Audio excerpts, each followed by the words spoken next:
Kidan Haduh kumbalai Ngut ki MLA ke NPP ki ban amyo show banyak khon na ka tiket NPP ha ki election MLA ka ban Shillong house nam 8,000 ar phaulai.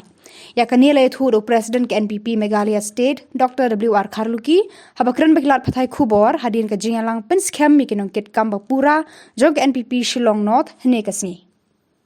I know why they're changing also, because if they remain with us, maybe they're not getting tickets.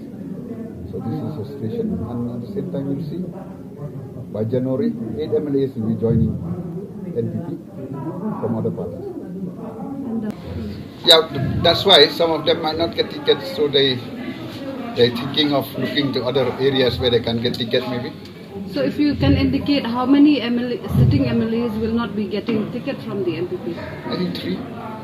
I think the length and breadth of Meghalaya.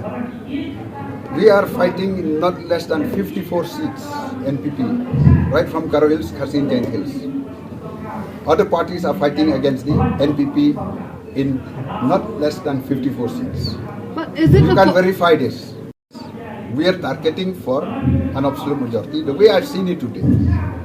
But what the result comes, then we will see when it comes. We have to tell the people what we have done. What we have done in these 5 years that we are ruling. Then we'll come out with a manifesto of what we are going to do for them. Because I don't know, because this is the first time that we are voted to power.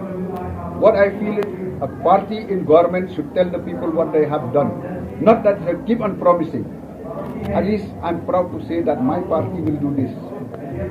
Other parties who are in government, they keep on promising, and when they're in opposition also, they keep on promising without doing anything.